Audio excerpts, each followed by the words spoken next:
Party's not a party's a man who fights crime, and we're gonna watch him fight for a minute at a time with John and Niall and a guest who doesn't rhyme. It's Bat Minutes!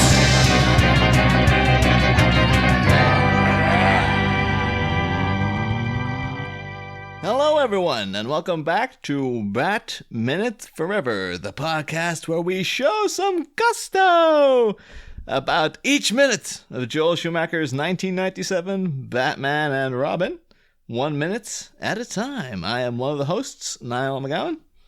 And here to talk about both Gossip Gertie and the Go-Go Gorilla, it is I, John Parker, your other host.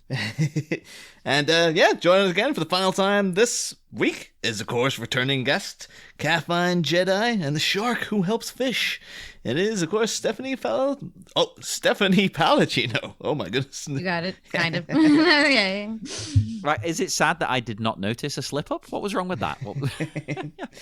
Here to talk about minute 42 of Batman and Robin, which begins with Gossip Gertie doing a name drop there, no big deal. And it's a minute later with some sensual... Impersonal friend. Yeah.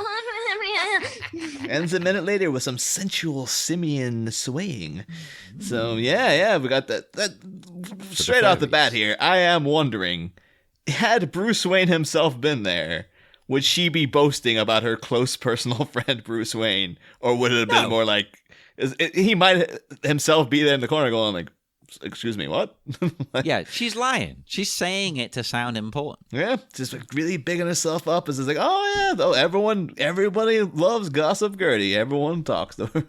I don't. I hate you, Gossip Gertie. I was like, I actually do. I do have a weird affection for Gossip Gertie in as much as like Gossip Gertie. Yeah, I like her as a character, but I hate her like if she's real. It's her close personal, because people just like this. It's like, yeah. Well, I think she is based on one of Joel Schumacher's friends. Like he knew like we talked about it like way last in the last season where like he knew a gossip journalist who seemed to match the persona of Gossip Gertie quite accurately. And so it should have been Perez Hilton. It's basically like it was one of those things like it was said that like this woman she could make or break careers by whether she liked people or not. Like Perez Hilton. Yeah. So basically Perez what Hilton, I'm saying... I like how the crows have come to roost for Perez Hilton. Yeah, you can start apologizing all you want now. Hell yeah. Okay, I have a question if you guys notice it. I guess maybe Bruce Wayne's just like, I got a lot of rich enemies. If I can take out a few of these people, what's the harm? Just while they're there. We'll say, though, in the opening couple of seconds, though, of course, obviously, Joel Schumacher, openly LGBT, man himself. There's just a couple of guys there in center frame. One guy wearing a pink tie, the other guy got flowers around his neck. I saw the same thing. I saw some guy with frosted hair. Yeah, like 90s frosted hair. And he's got one of the guys got a little earring, which I believe is on the left there. So I like to think that Joel's like, putting in a little bit of coding, just to be like, yeah, well, it's an open and accepting party. Well, that did used to be a thing, the coding, because you had to keep your sexuality secret. Yeah. So that's where it came from. Obviously, now it's nonsense. You can do what you want. But, back when you really had to keep it secret because you'd be arrested, that was the little secret message. Yeah. But in the background, though, of course, we do see... I know, Stephanie, you'll remember the great supervillain Gorilla Grodd has made an appearance. Yes. It's 2 Gorilla Grods are trundling through. How far the show's come from like is it just me, or does like Uma Thurman in the gorilla suit knock somebody down? Oh yeah, I think that's the. I don't know if it's supposed to be if that would have been Bane ahead of her going up, because as they ascend the steps, I don't know if so much knock someone out or just sort of scare someone. Or they jump down? I don't know. It's like wink. I can't tell if they're knocked down or jumping down. I think they just sort of jump down, like they're intimidated off the step, because you do hear like it sounds like a gorilla roar, which I don't know if that's either Bane or Poison Ivy doing a pitch-perfect gorilla impression. Okay, That's the thing, yeah. Also, I don't know who this character is or if he has an official name, but I swear it's J. Jonah Jameson. You know exactly what I'm talking about, right? I see him. Yeah. I'm like, wrong movie.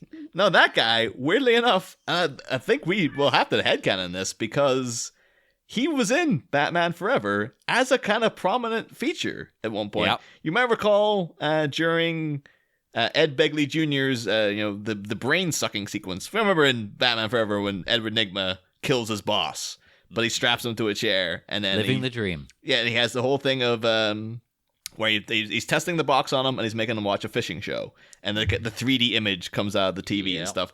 And as I was saying last season, I thought it was Ed Begley Jr. watching himself in the fishing show. I remember you saying that. Yeah. Turns out it wasn't. It was a different actor called Jack Betts. That's that guy. And I'm choosing to believe it's the same character. Like why not? Like that serene fishing program guy where he's like, yeah, just watch me out fishing. It's a nice, calm, good time. He's kind of got that Bob Ross thing going, and it's lovely. Gone fishing. And really serene kind of thing to watch. In his own time, he's at these rich parties chomping a cigar like, yeah, I'm going to bang all these broads. It's going to be great. Yeah, he's chewing on a cigar too. It's like Arnold. Yeah, but this dude, he does but to me, he just reminded me of that. I mean, obviously, J. Jonah Jameson in my heart is always J.K. Simmons, of course. J.K. Simmons, of course. I like how they brought him back. Yeah, he's big, as if Marvel just put up his hands and went like, you can't beat him. So why? I love how into the multiverse. The Spider-Man animated movie, it did so well that it's basically affecting the next Spider-Man movie. Like they're like, what if we just do that? Yeah. That's what it seems like they're doing. They're like, bringing back everyone. Speaking of Spider-Man, though, this guy also, you remember in Spider-Man when Norman Osborn, William Dafoe, was getting fired, and that guy's like, Norman, you're out. That's him. That's this guy. Hey. What? It is the same guy? Yeah, this guy. He's in loads of stuff. He's in Falling Down, which we talked about on the Patreon. He was the golf course guy who had the heart attack. The Michael Douglas comes out. I can see it. Yeah. Yeah, he's in. He's in loads. He's the judge in Office Space. He's in 8mm. He played Boris Karloff in Gods and Monsters. The Brendan Fraser, Ian McKellen. I call him James Whale biopic. Great movie. Can I just say as well, I love the resurrection of Brendan Fraser in the internet's mind. Oh, yeah. I love he's coming back. Yeah. Everybody is just so into Brendan Fraser, and nobody's being mean about him. They should. You know what? Be nice to the guy. He's been around a long time. That's a great question, though, Stephanie. Of course, we do ask every season about the frequent, Jack Nicholson been sexy, etc. Chris O'Donnell last year. Well, and we all know that Uma Thurman is sexy as hell in this, so that's not a question. Uma's, and even Clooney. I'll take that. Arnold, where do you? I can't. I know Arnold in this movie. The characters seem to regard Mr. Freeze as been sex on legs, but. Where do you fall as a warm-blooded, living, vibrant woman yourself? Is Arnold sexy? Yeah. I always found it depends on the movie. Okay, Conan, the first Conan movie. Yes. Ice cream. Okay. Well, the first Conan movie. Yeah, he's pretty hot, but then great, because I always like Grace. I find Grace Jones just hotter. The second Conan movie. Hell yeah. Blake, I know it's a star, but can't you play by yourself? It's not like a type of guy I would date because I always kind of go for a little bit more of the nerdy types. But it's Arnold. He's. Well, I wouldn't find him a particularly beautiful man, but he is, built well, and he's got that good barbarian body, which I guess on a very primal level I can find attractive. Yeah, and he appeals to a very specific type of person. If you're into the muscles and the physique, then probably Arnold is your thing. I think I would be too distracted by the idea because, of course, he admitted back in the day to taking steroids as they were just common. That's the thing. I do find him almost unnaturally big. Part of if I go to my monkey brain, is finding that it's not supposed to be that way. It's As too much. odd as it sounds, it feels like, yes, he's got like this really ripped bod, like as a caveman should, but I'm like, I don't think so. I don't think any of our ancestors really looked like that. No, No. they were probably, I would say, ancestors were more lean. I would say more like a body like a Bruce Lee. Yeah, but I mean, there are like bigger, bulkier guys, but even they have a little bit of belly. Like you just, you don't naturally get that way unless you're really cutting, like you do the bulk and cut. I think my main problem though with him being that buff and it been through, at least back in the day, been through steroids is like I think there would be a bit of shrinkage down below. Probably. I think then you get it to be the giant Arnold frame, and then the pants come off, and it's like not a lot to work with. I don't know this for a fact because I don't work out much and I don't take steroids. I would think it's more like a visual thing. Like it looks smaller because of the surrounding body. By comparison, that's an interesting way of looking at it. Because if the legs are like 5 times bigger than a normal person's legs, I mean, it's going to look smaller, right? This is, of course, my master plan to get Arnie on the show by saying your manhood. Saying this to every guest until eventually he's like, I'm going to go on that show and I'll go on the Screw Zoom you, call. Niall. I put the camera on doing the Zoom. We'll get this sorted live on air. I show you who's a man. I mean, yeah, like I wouldn't want to fight him even now. No. Although he did a video on YouTube just last week because he has a YouTube channel. Which is like there's a lot of political stuff on there too, but of course I guess that's that's his thing. But he's promoting a T-shirt that's like the Barbarian, but it's like barbells. That's the joke. Yeah. But it's him out. It was him working out in the video, swinging the friggin' Conan sword around like the Stardust Xena warrior princess. And they say that they want to bring him back for like a Conan reboot. Yeah, isn't he doing a new Conan where he's like old man Conan? Yeah, King Conan. Maybe I would say that was probably his sexiest role because I just found I love the first Conan movie. Now the second one is kind of trash, but enjoyable. The first one's amazing. Niall doesn't like it and he's wrong. What? It's like a great movie. Yeah. Like I like and I think, in terms of strong female characters, like there were so few. Valeria, I loved her. She's like, she's really cool. She's interesting. Like I made the joke that I said if it was made nowadays, they would be complaining about all the minorities in this movie. I was like, there's an Asian like guy as like his sidekick who's like he's a cool guy too. Like he's great. Him and it's just like, and the bad guy is a black man, Jones, James Earl Jones, heaven forbid, right? Like you have a Mako, who is it, the Asian soothsayer? Yeah. Like you just get people like I can't like handle it. I just hear people complaining about it. And I want to say something about Bruce though. I love how Bruce still has stuff like these diamonds from his parents, despite having zero interest in it himself. It's just sort of there. Like, he can't bring himself to throw anything away. Yet again, I would say we see how the house is a tomb. I love that there was a sequence of Bruce Wayne throwing away diamonds because he can't get that the hell out of my house. Well, maybe not throwing them, selling them or whatever. It's like, so we could sell this. Throw it in the goddamn trash, Al. But, yet again, we see how his house is a tomb. Even if he's trying to change that little by little, bringing in new blood, like Robin. In this movie especially, he's trying to mix things up. But still, that's there. The parents' jewels. He can't get rid of these things. Let's get the mental image and bringing around Gossip Gertie, a close personal friend, and her hanging out at Wayne Manor. Like, it's like, particularly with like Val Kilmer, Bruce Wayne from last movie, where he's. I like how it's literally going to be. Where's Bruce Wayne? And he's like in the Batcave, but he's just like he's hanging out in the garage. Like, you ever go to somebody's house and like that's what they're doing? They're like, yeah, just hang out here and watch TV. I need to finish something, and I'm like, it's always so awkward. It's like, okay. It's like every time that Gossip Gertie shows up, he's like, yeah, just sit here and watch TV. She's like, I got so caught up in Dynasty this season. Oh my god. Dude, Bruce really should, as we were saying, well, we were kind of talking about a similar thing. He really should have like a stand-in to play Batman at things like this so they can be seen together. Just be like Saddam Hussein. He had like a million doubles, didn't he? Yeah. I mean, do you ever hear the legend of Saddam Hussein and the guys from South Park? I mean, I know they had him in the movie. Well, yeah, but apparently when they raided, like, I want to know if this is true, but I think I've heard this before. When they raided Saddam's presidential palace, they found an autographed photo of himself that he was going to send Matt Stone and Trey Parker. Because apparently he was quite a fan of the show. I could believe that. That's the thing. Totally. Hell yeah.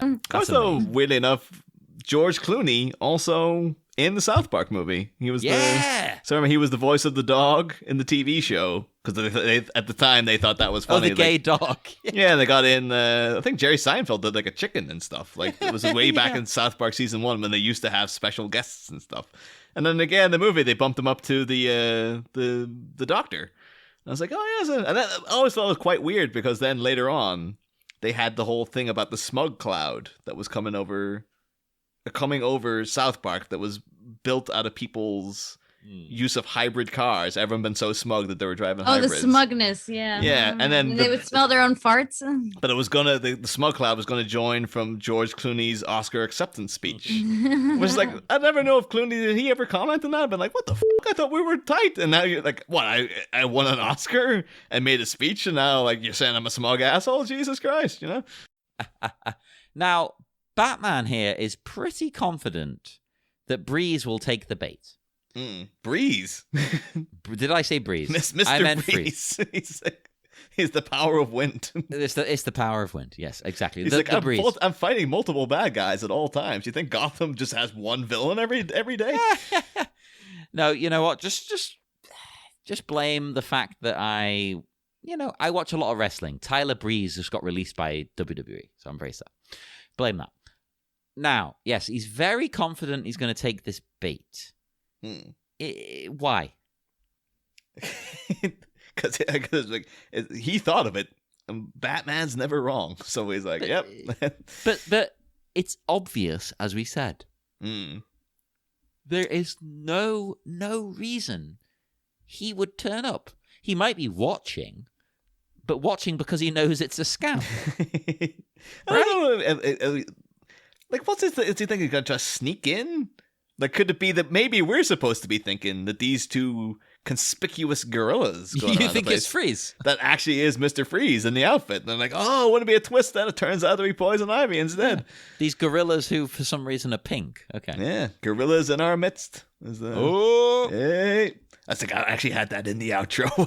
I was so proud of it. I'm going to use it twice. I'll tell you what, one of my favorite things ever was when I was at Nando's, the restaurant, and the staff had a T-shirt on, all of them, saying "Gorillas in the Mist," and I was like, "Oh, that is good. I'll give you that one." Well, I should say though, because we got the whole thing now. They are bidding on these women. You know, got the 5,000 for the orchid. Yeah, that's not remotely sexist. Bidding on ladies' bodies. Yeah, and dude, like freaking Gossip Gertie there, just been complacent in the whole goddamn thing too. It's like, oh my god, because this is old school rich white guys. Yeah, barking that they want these silent hot women, basically. And even at one point, referring to them as the orchid and the tiger lily. Well, actually, that's a good point. Like that's a good point before you go on. They are all themed on plants, can we just say? Orchid, tiger lily, magnolia. I think maybe we're missing some ivy. Yeah. I will also say, too, that this is not exactly, but very, very similar to the first issue that happened to feature Poison Ivy. The storyline Beware of Poison Ivy, where it's kind of odd, where it opens with Bruce Wayne and Dick Grayson going to a pop art exhibit. I remember in the opening, they actually referred to Bruce Wayne as billionaire sportsman.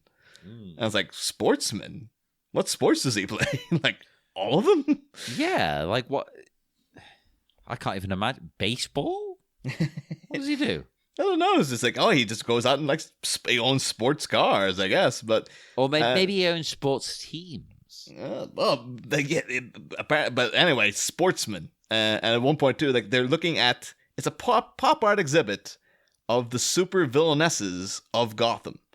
And the thing is, they had to make up characters because they have Tiger Moth, which I guess is Tiger Lily, the Silken Spider, and Dragonfly. And at this point, it was just kind of like DC having to throw up their hands and go, the only villainesses we have are like Catwoman, and at this point she was in Dutch with the Comics Code Authority, so they had to they sort of just have to make up new ones. But in the middle of this pop art exhibit celebrating these other villainesses, Poison Ivy arrives and gets everyone's attention, and she's like, "I'm the best villainess in Gotham. But, the reason you've never heard of me before is because I'm so good, I've never been caught." And that might become more relevant in the next week when maybe Poison Ivy might show up at this particular event. But what? No, she's not turning up. Surely, come on. I can't help but felt like that's literally the first appearance of Poison Ivy is in that comic, and it did strike me as being a little bit similar in terms of it could be where they got the inspiration for this scene from. I can see that totally. Yeah. I think you're on the money. Oh. And let me just say, we haven't lost Stephanie. She's just muted. Yeah. Exactly. Because I can see. I don't know if Niall can see. As the host, I can see that you are muted. It's fine. Oh, I thought you was like, as the host, I've got your camera secretly on. Oh yeah, I can see you all. I can see you all touching yourselves. It's okay. But should ask though, Stephanie, because you are in this whole business though. This isn't a beauty pageant, but this bidding on women thing. I've never come across it. Maybe it's because I'm not rich. Like I've actually been once in an anime convention for charity. I was in one of these bidding type of situations. It got very creepy. I don't recommend it. There is an inherent, as much as I say, oh, it's fun, it's just for fun, it gets inherently weird. Yeah, that's the thing. Like, what do you get exactly at this auction? A date? A day with the jewels? Both? I think they just get to go out with these old men, basically. So you get a date? Yeah, I think it's a charity ball. So I guess the money would be going to charity. These women get a date with these old guys. These old guys get the perv on the women. And maybe, if you're a real cynic, you'd be like, maybe they're going to try to Anna Nicole Smith. These guys. Of course they are. Yeah, they're going to try to get in. And potentially, become hopeful widows to Gotham fisherman guy. I'll tell you what, I will never criticize Anna Nicole Smith for that. I don't care. Because ultimately, who's the bigger creep?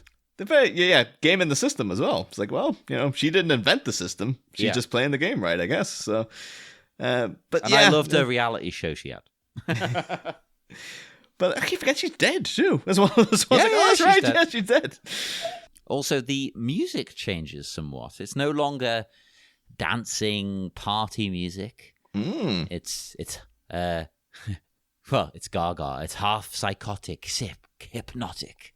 It's sexy Eastern belly dance kind of a vibe to me. It reminds me of the Velvet Underground song "Venus in Furs." But less drug addled, but but Venus in Furs is basically the sexiest song ever. To me, that's their best song by a mile. I love it. I'm obsessed with it, and also, that's the vibe I get kind of from Poison Ivy. She's got that Velvet Underground kind of thing going. Yeah. Wait, no, sorry, not that we know it's Poison Ivy yet. This mysterious gorilla who's a Gorilla Grodd. That was the greatest trick Joel Schumacher ever pulled. It was Gorilla Grodd. Lured you all in thinking it was about Mr. Freeze. It's like, JK, motherfuckers, it's a Gorilla Grodd movie. I'd be behind that, totally. And it's voiced by Matthew Perry or something. It's a very strange scene, though, isn't it? Because, okay, I mean, we've alluded to it. Let's just be upfront, right? It's Poison Ivy in the suit. But watching the movie minute by minute, or first time watching the movie, you don't know what this is, who this is. So why is a gorilla doing a sexy dance? Well, it's weird, too, that everybody stops. Well, once the music cue changes, everyone stops to look at the gorilla. And it's like, why? There's people, there's Tarzans swinging around the whole rafters. Again, should note, missed opportunity getting Baltimore to do the spin-off single, quite frankly. My God. Would have happily have sacrificed that Smashing Pumpkins song for a Baltimore spin-off single. If Smashing Pumpkins wrote Baltimore a song to do, happy to make that compromise. But still, sorry, go on, John. As a wrestling fan, again, let me say,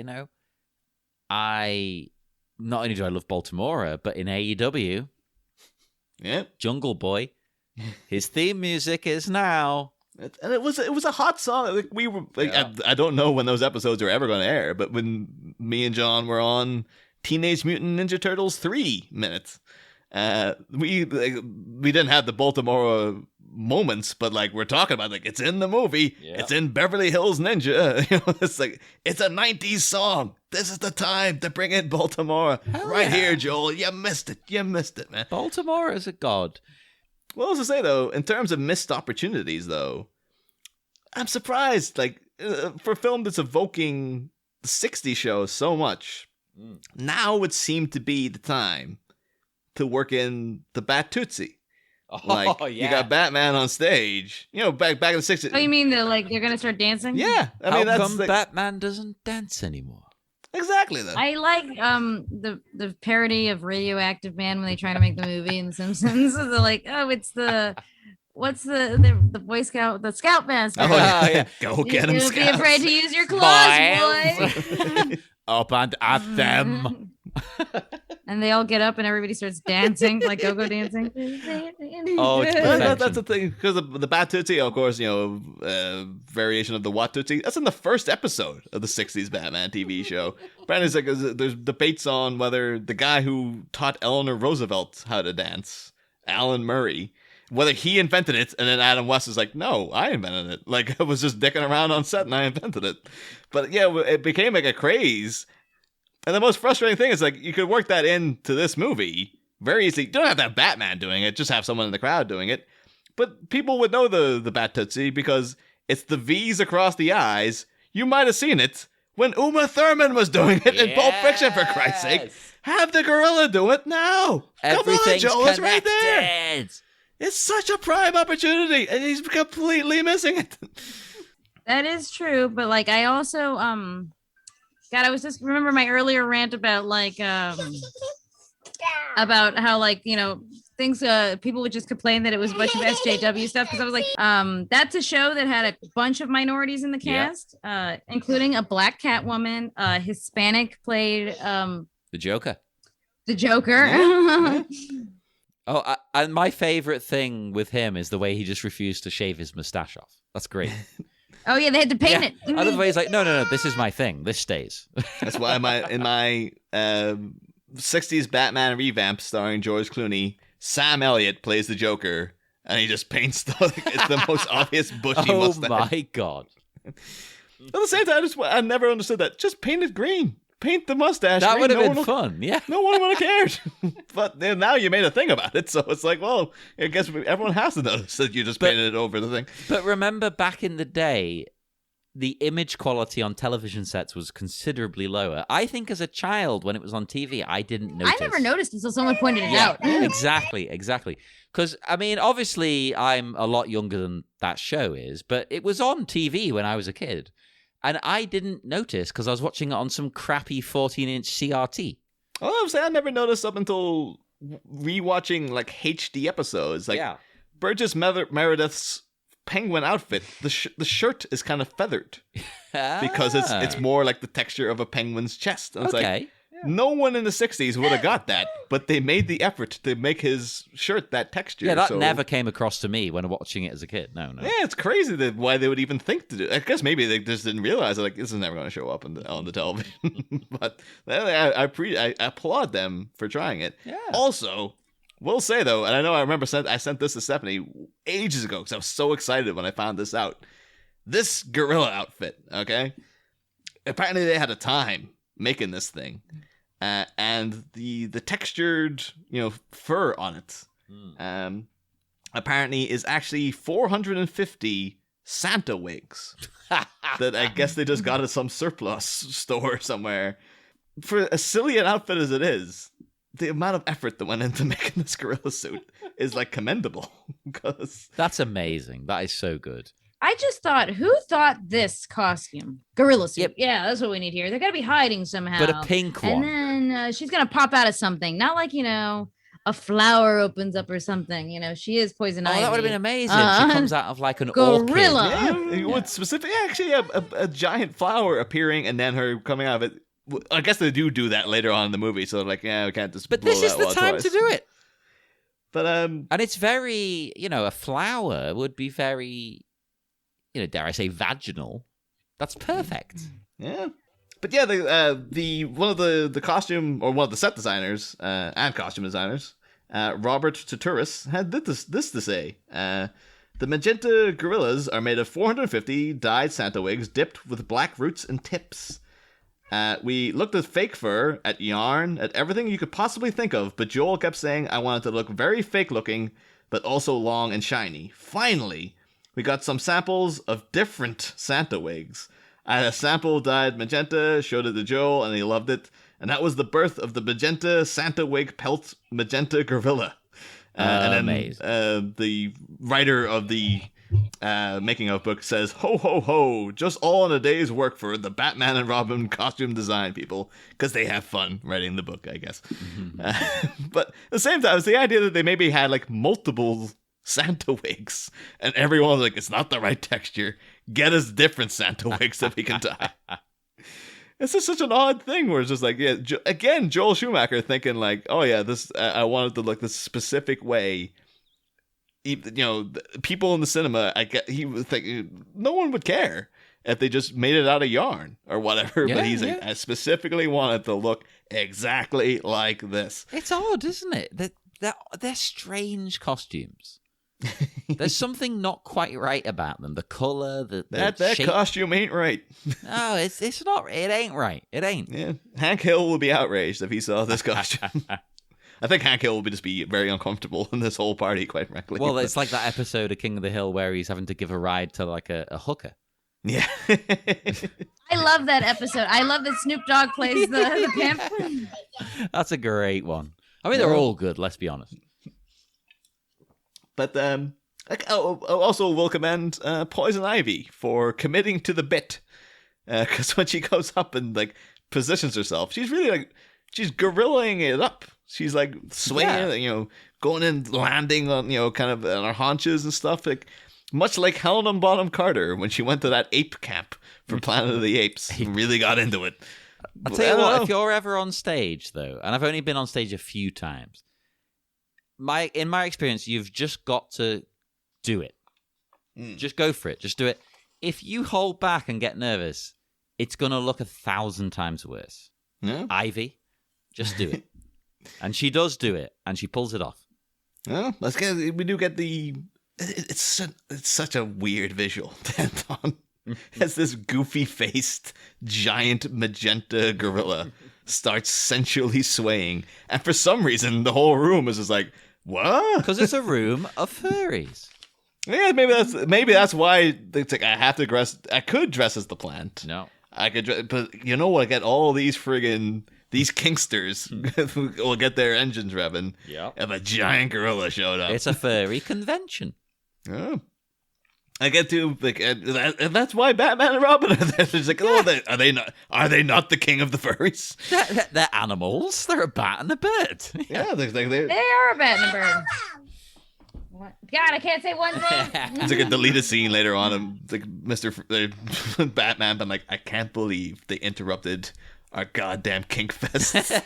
Like, now it's personal with Mr. Freeze. Yeah, these people are just trying to have a goddamn furry, kinky swingers party, and all this happens. Literally, they are swinging. Hey. I mean, that's as good a note to end this particular minute on, I suppose. Oh, yeah, as my catchphrase says. Yeah. But thing is, Stephanie, that this season, because Batman and Robin is reviled or revered as one of the worst films ever made, we are asking the guests what they believe the worst film they've ever seen is. So do you have any idea what the thing that did you find to be the most heinous? Yeah, I do.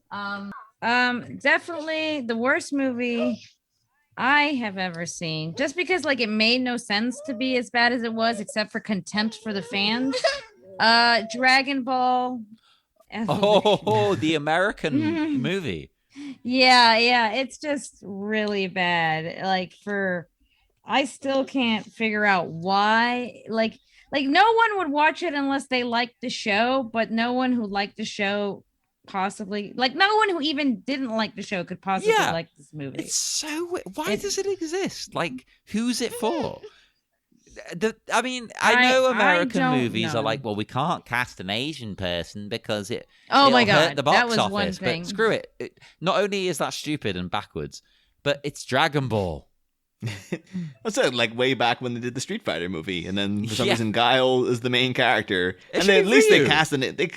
cast an Asian guy as Ryu, but then it's like, yeah, but he's like a side character though. Yeah, he should be the main goddamn Like, guy. is he not the face of the franchise? He should be, but like he's not. Like in that movie, they decided to make what's his name? Was it Guile? Yeah, Guile. Just and who was supposed to be American, but played by freaking Jean-Claude Van Damme. Is that a who played him? Belgian man playing an American soldier. Yeah, bizarre. The Yeah, flag tattooed on his freaking bicep. I admit, like I have. That's a movie like in a similar vein where I'm like, at least I have a fun. There is fun in that Yeah. Oh movie. God. Yeah. I mean, M. Bison.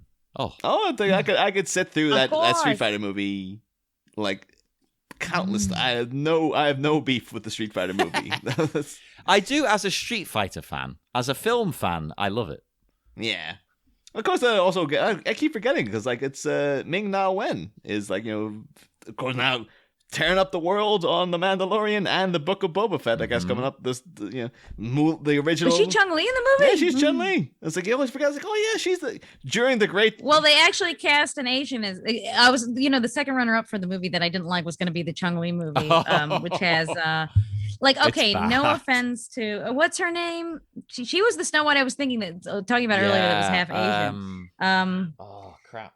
Look, I get it. She's half Asian, but she's white passing. Like real bad, white passing. Yeah. And you know, both of those movies though have one flaw, right? Chun-Li One flaw needs thighs of goddamn steel. I want Chun-Li to crush me to death with her thighs. That was Kristen Cruick. That was it. That's that's her name. The other Yeah, Smallville she was in lady. Smallville. Yeah. But She was both her and what's her face from the movie? Is it Ming Na Wen? Yeah. Neither of them can kill me with their thighs. That's not right. I want. That's true. Only the animated movie Yeah. that I believe that Chung-Li could kill with her thighs. But in the same, to end things in a more lighthearted vein, Stephanie, we always and then ask, is there a movie out there that's reviled by the general public and regarded as being bad, quote unquote, that you actually personally love? Okay, I have like 3 of them, so I'm so sorry.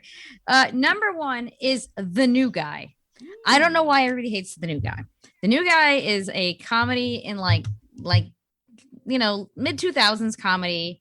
And I don't know. Do you guys know The New Guy? I know of it, but I haven't seen it. Okay, it has like let me see if I can look up the cast. It has some really funny people. Like I think Zoe Deschanel was very young in the movie. DJ Qualls, that's who was like the main character. And like Eddie Griffin was like in the movie. And it's just about a guy who like basically is a super dorky guy, and he decides to like transfer schools. Like he like goes out of his way to transfer schools, and then remakes his entire personality into this really cool guy. And I just find it hilarious. I don't know why people have reviled it so much. I was like, this is a funny movie. But I'll say one, since no one's heard of that one that a lot of people have heard of, and I loved when it came out, and I was the only one who seemed to love it, was Josie and the Pussycats. Oh yeah. Oh no, I've been I'm very passionate about my love of Josie and the Pussycats. When we had on a guest last season, Maria Lewis, she had an entire podcast about how much she loved. She actually went and interviewed Rachel Lee Cook and stuff. Like she was desperately trying to revive her. I think it's on the way back. Like people now are finally catching up to like how great a movie that is. It was super clever for the time. Like it was such a good satire of that era. If you watch it in terms of like making fun of early 2000s era of like, they have Carson Daly as like a bad guy. And I was like, yeah, he's like, he tries to kill them. The band, like the boy band that gets like their plane, you think crashes because they like sabotaged it. At the end, you find out that the boy band's, no, they're like, oh no, we successfully landed the plane. Unfortunately, it was into a Metallica concert. So that's why they all got beaten up. Like, I remember it was just one of the reviews like really poo-pooing like the amount of product placement in it. I'm saying, but I thought that was the joke. Yeah, it's like there's a McDonald's sign in a shower, and it's like that's the joke, that the product placement is so fucking prominent that they've literally got the golden arches inside the shower. Like, how can you not see that as the joke? Yeah. So like I think it is great commentary about that time period, even being young in that, because I was maybe like 14 or 15 when it came out. And it sounds really silly to say that like, oh, that movie affected me, but I did remember like, like I was glad it was being called out, because I even at that age was feeling like, why does like, everybody have to be like, all this pop, like they were really trying to sell us this stuff as a kid. And I remember thinking like, even as a teenager, I was like, why are they trying to jam this down my throat? Like, Mr. Movie Phone was the one doing the subliminal messages in the songs. I just like thought that was like super clever. I think it's a much more clever movie than people give it credit for. I was just saying, even things like Parker Posey as the villain. This is like, you couldn't ask for someone better. Exactly. Like, the fact that Rachel Lee Cook, like, I mean, I also like, I don't like this movie so much because it's like quintessentially just like she was the ugly, beautiful girl. What's that movie? Oh, She's All That. Yeah. She's All That. I was like, which was around the same time frame, but I remember watching. I also remember just thinking that, like, I was like, why is, at least in Josie and the Pussycats, they acknowledged that she is a super beautiful woman.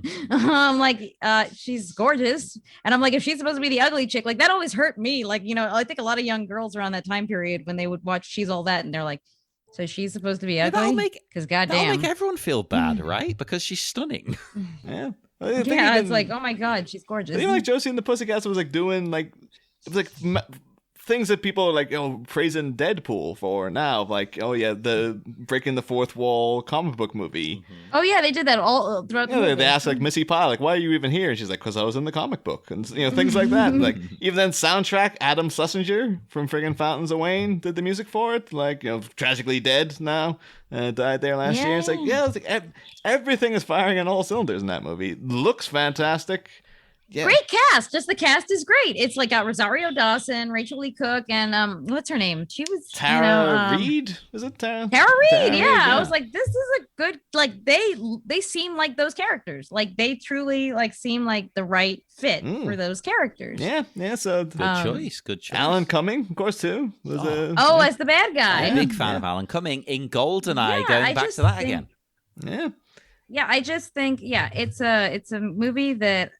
I love that movie, even though it's just hated. And I have one last one. I'm sorry I brought three up, but my last one is Joe Dirt. Right, I have never seen it. I've only seen clips. It has a 6% on Rotten Tomatoes. 6%. But I love it. Like especially Christopher Walken in the movie. He is. Hey, hilarious. He's always good. I mean, we reviewed him in that Irish movie. The only clips I've seen of it are the Walken clips, because they're always featured in like, the best of Christopher Walken is him in that movie. But I do have an inherent hatred of David Spade, so I think that will prevent me from digging into the dirt. Potentially. David Spade was never a thing here, was he? I never disliked David Spade, and I love The Emperor's New Groove, so. Which was supposed to be Owen Wilson was originally voicing that character, and it was a totally different character, it was totally different. Wow. Yeah. We will depart now into the dark night once more. Stephanie, would you one more time like to tell people where they can get you online? You can find me on Instagram or on Facebook. I am at Caffeine Jedi, especially on YouTube. That's where you will hear me ranting and raving about the various thoughts in my life. So yeah, CAFFINEJEDI. And if you want to watch some of my scripted stuff, which is going to be releasing soon, even though I have a web series on there, also watch that. It's called Shark Helping Fish. Yeah, we'll also say too, if people want to see Stephanie playing Catwoman, we did a script read where Stephanie played Catwoman in the original script for Batman 2, as written by Sam Hamm. We released that a couple of months back. Did a great job. So, I highly advise people watch it. But do tell people to join us again on Monday, because we'll be back with more Batman and Robin and a very new special guest. See you then, Batmites! Next time, girl Illa in our midst. There's a mass seduction via a saucy simian as a slow striptease unsheaths the siren within. This blossoming babe has already arrested the audience's eyes, but can a fistful of pheromone help her tease, torment, and tantalize? There's many more monkey shines come Monday, Bat Minute Mites.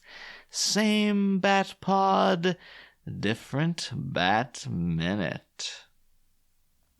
We'll be back.